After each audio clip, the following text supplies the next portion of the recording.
Ele construiu um império dizendo que ia mudar o futebol. Um ano depois, ele está brigando com os próprios credores para não perder tudo. Transfer ban da FIFA. 1,5 bilhão de reais em dívidas no Botafogo. Fundo bilionário tentando tirar ele do controle. E mesmo assim, John Textor ainda está lá. Mas para entender como ele chegou nesse ponto e por que pode estar prestes a destruir o próprio império, você precisa entender uma coisa simples.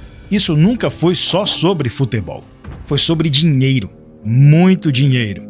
E dívida. Em 2022, Textor não queria ser apenas dono de um clube. Ele queria montar uma rede, uma holding chamada Eagle Football. Pensa assim, em vez de ter um único time, ele teria vários, em países diferentes, todos conectados. Ele comprou o Botafogo, Lyon, RWM e parte do Crystal Palace. A ideia parecia genial.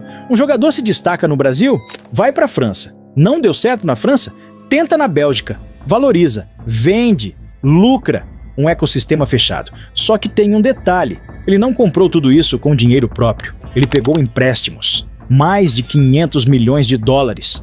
E aqui entra o personagem mais importante dessa história, Ares Management, um dos maiores fundos de investimento do mundo. Traduzindo de forma simples, a Ares é tipo aquele banco gigante que te empresta dinheiro, mas com uma diferença brutal. Se você não paga, ela pode ficar com sua casa. No caso do Textor, a casa eram os clubes. Quando a Ares emprestou o dinheiro, colocou uma cláusula clara no contrato. Se você não cumprir as regras ou não pagar, podemos assumir o controle. E o que foi dado como garantia? Participação no Crystal Palace, o estádio do Lyon e até os 90% da SAF do Botafogo. Em 2023, a Eagle entrou em inadimplência técnica.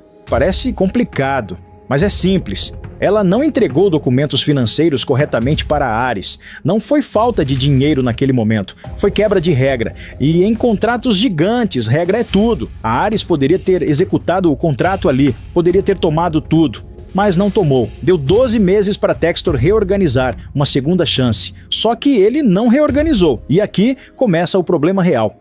Entre 2023 e 2025, a Eagle sangrou. Prejuízo de 25 milhões de euros para 201 milhões, aumento de 8 vezes. Receita caiu 100 milhões de euros. Dívida líquida de 463 milhões de euros para 576 milhões de euros. Era como se ele estivesse tentando apagar um incêndio com gasolina. Então, em 2025, a Ares perdeu a paciência. Forçou a venda do Crystal Palace por 190 milhões de libras. O dinheiro da venda foi direto para pagar a dívida. Mas nem isso resolveu, porque o buraco era maior. E, enquanto isso, outro incêndio começava. O Lyon entrou em crise, quase caiu de divisão. Foi proibido de contratar jogadores. Pressão financeira enorme. E aqui vem uma parte que precisa ser explicada com calma. Textor começou a usar dinheiro do Botafogo para ajudar o Lyon. Pensa nisso. Dinheiro que poderia fortalecer o time brasileiro foi usado para segurar o clube francês. Foram cerca de 122 milhões de euros desde 2023. Parte voltou, mas ainda existe dívida de 210 milhões de reais. Documentos indicam que receitas de transferências do Botafogo, como as vendas de Luiz Henrique, Igor Jesus e Jair, foram direcionadas ao Lyon para ajudar na recuperação financeira. O próprio Textor declarou publicamente: o Botafogo financia a Europa e não o contrário. Pouco depois, o Botafogo anunciou o fim do Caixa Único.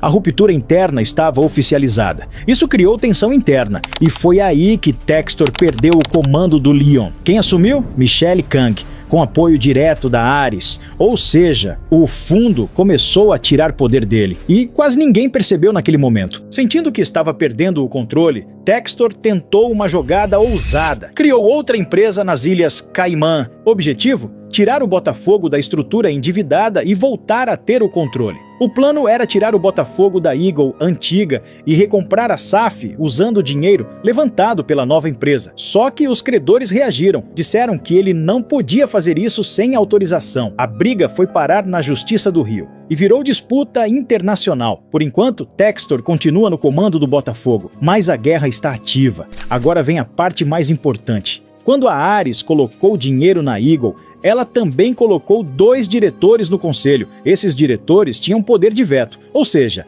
Textor não podia decidir tudo sozinho. Eles funcionavam como freio, mas Textor decidiu demiti-los. Por quê? Porque eles discordavam das decisões dele, principalmente sobre como resolver as dívidas urgentes do Botafogo. Para Textor, era estratégia. Para Ares, foi quebra de confiança. E Fundo Bilionário não perdoa quebra de confiança. A Ares, então, acionou uma cláusula de proteção, disse que vai assumir o controle da holding e afastou Textor do comando da Eagle. Ele contesta, diz que não foi feito corretamente. A briga agora é jurídica, internacional, complexa, mas a essência é simples. O credor quer tomar o controle, o dono não quer sair. E o Botafogo no meio disso tudo.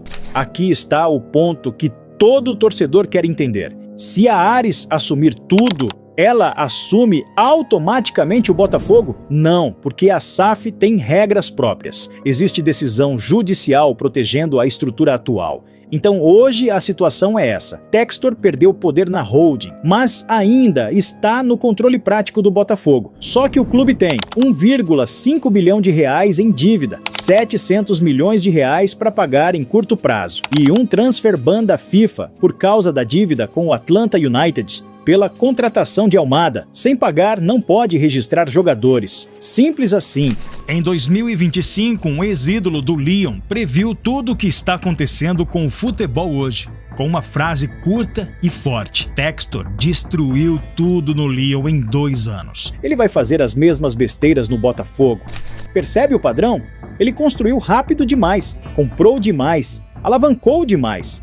E agora está preso nas próprias garantias que assinou. O modelo multiclubes parecia moderno, mas dependia de crescimento constante. E crescimento com dívida funciona até o dia que para. Hoje, Textor está isolado politicamente, pressionado financeiramente e cercado juridicamente, mas ainda resiste. E é isso que torna a história perigosa, porque quando um império começa a cair, ele não cai silenciosamente, ele leva ativos junto. Leva investidores, leva clubes. Enquanto parte do futebol brasileiro acredita que o único caminho é entregar o clube para um bilionário no modelo SAF, existe um clube que apostou diferente. O Flamengo não vendeu o controle, pagou o preço, organizou a casa e hoje lucra tanto que o excesso de dinheiro virou outro tipo de problema. Sim, problema de sobra, não de falta, e quase ninguém entende como isso aconteceu. No vídeo que está aparecendo na sua tela agora, eu explico exatamente como o Flamengo fez isso. Mas antes de sair, eu quero saber de você. Você realmente acredita que o modelo SAF é o único caminho para salvar o futebol brasileiro? Comenta aqui embaixo.